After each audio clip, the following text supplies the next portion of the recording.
Hey everybody, Melissa Sorrentino here. This is for my Making Progress check-in about life. Not really a personal vlog, but more for things that I think are universal and potentially helpful to other people. And that is my emotionally compelling reason why I am even doing these videos. Okay, big question. Why did I leave Hollywood? Why did I quit pursuing acting? When I was first considering stopping acting, I started Googling like crazy. I don't know if people Google, but I don't really want to talk about it to anybody, certainly not anybody in, LA, because I just didn't really feel like I was ready to let anybody even know that I was thinking about it. I was very caught up in a difficult marriage, and so that kind of muddied the water. So it's just hard to clarify things. But sometimes with hindsight, they say hindsight is 20/20. I don't know if it's 20/20, but it's the blurry blobs have turned into enough clarity that I do kind of feel like talking about it. And this is as much for me as it is for you to share. So when I Googled, I couldn't find anything quit acting. I couldn't find, finally I started to really Google like crazy, give up your dream. But in my gut, I was like, that's not really how I feel. I didn't feel like I was giving up my dream. So blah, blah, blah, blah, blah. I couldn't really find anything. And in fact, even to this day, this very video that you're watching may be the only thing that's even available out there that I'm aware of that actually is going to address specifically people who load up the truck and move to Beverly and then decide to leave. I think there's some shame to it attached. I think a lot of people who leave feel like they quit. They feel more like they were leaving something that was unsuccessful and trying to maybe find success elsewhere, or maybe just straight up you just can't freaking afford to stay there because it's very expensive. And it's very expensive when you're trying to be an actor. I mean, it's one thing to be there and have a job, but to have the kind of job where as the years roll on, you feel somewhat fulfilled and like you're somewhat gaining some, I guess I'll call it seniority in life itself, some progression, some sense of like getting ahead, not just getting by, but maybe getting ahead, as in your age is going and your skill set is going, and you're kind of hoping those two things are like lining up, but your age is going and your skill set is you're like, I'm waiting tables, I'm doing, I'm bartending, I'm temping, but I have to keep these little flexible jobs where I can always leave on a dime, so it's like your age starts to just and your skill set, if you're not getting the opportunities, the bookings, they're felt for me,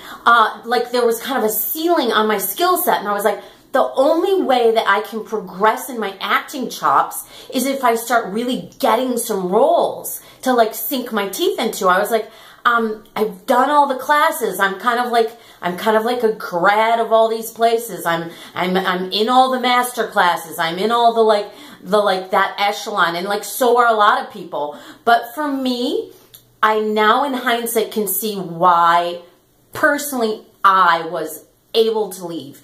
And I want to couple this with something in that I was able to leave in a very genuine and authentic way to myself, to my heart.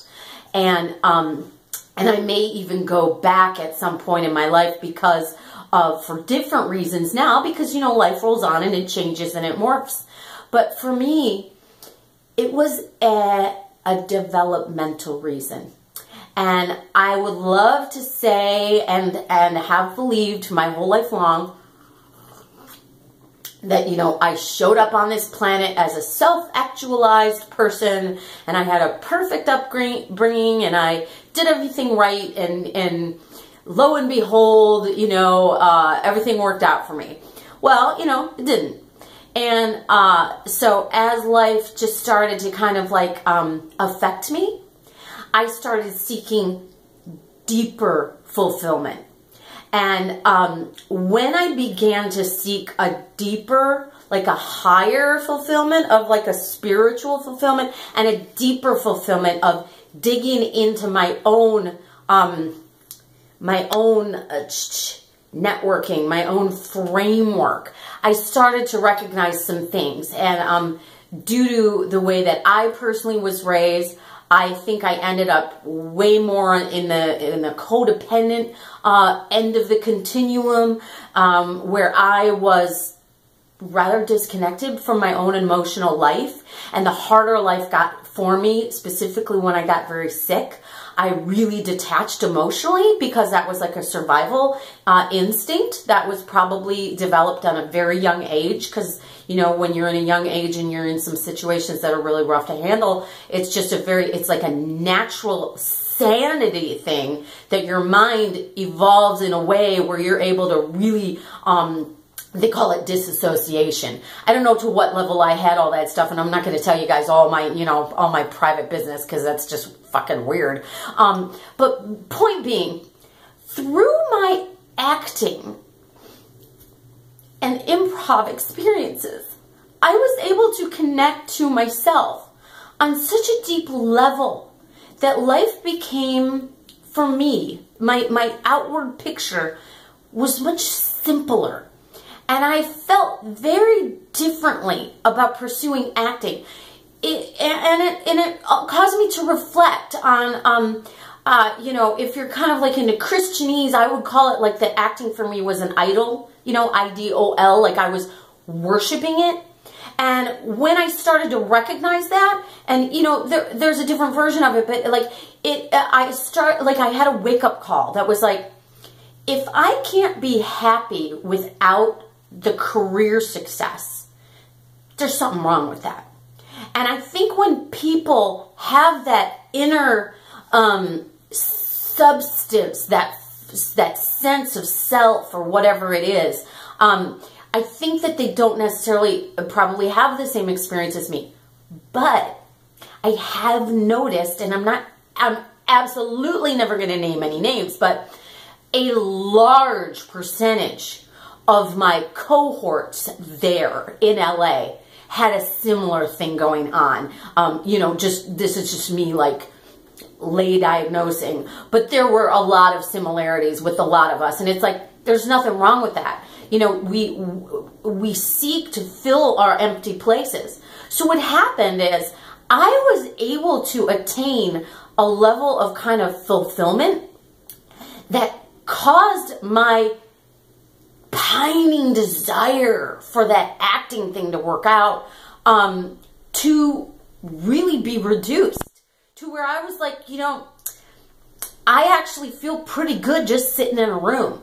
And then I started to get to a position where, like a position, when I say that, I mean like a framework in my own head, where in a seated and inner peace position, I could kind of observe my surroundings as kind of the rat race that it was, and I became very demystified and very disenchanted with the LA experience. Now, that's not in any way to say that I was bitter about it. I wasn't like, fuck this place, I hate this place. I loved it dearly, and I still do. It really feels like home to me. Los Angeles, I love the city. I love so much about it, and I absolutely love my, you know, actor brothers and sisters so very, very much.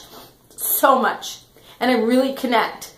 But for me, I didn't have a compelling enough reason to have such a difficult lifestyle when it wasn't working for me. And that's not all there was by any means whatsoever. Like I said, if I already had attained that and I already was a much more whole person, I think I may have stayed. I think I very likely may have gone there and felt even differently about going there. And it might have been easier for me actually to have been, you know, more like, from the outside looking in, successful, because I had a lot of things that really were chinking away at my personal confidence level. I'm going to talk a lot about that stuff in a lot of these videos, because I do think it's an enormous element And I don't think I'm alone. And I now that I have such separation from LA, but yet such connection, I have kind of a unique perspective that I think with this video, series that I'm kind of like starting to spit out here, I think that it speaks to people that are pining to go to LA and would like a little bit of a primer about like, what is it like to really be an artist and live the actor's life and all that, not just moonlight in your hometown, wherever that is, in, Michigan, USA, where I'm from, but to actually do it. I mean, if you want to know what's my expertise, I did it, you guys. I was like in my early 20s, I put everything I could fit in my car and I drove my ass out to LA, and that began a story that spanned for an enormous part of my life. In fact, probably as many years as many of you are alive at this point, It was a long journey for me. So I have certainly a level of, expertise, of personal knowledge from being in the mix and really actually rubbing elbows with, even some famous people and a little behind the scenes stuff. And of course, the pounding the pavement perspective. But I also think that I can offer a perspective to a lot of people who are in LA, who you guys, you've been there 5, 10 years longer than you were even already starting to think of getting the hell out of there, and you're like, what is on the other side? This is scary as fuck. And I want to just leave you guys all with this. All that stuff, it's lovely and it's wonderful and it's delicious, all the acting stuff, and all the hometown, get married, have kids, all that stuff, all of it's beautiful. No one can determine what's the path for you except you. And I want to just bring my improviser voice to you and to speak to everybody that speaks improv.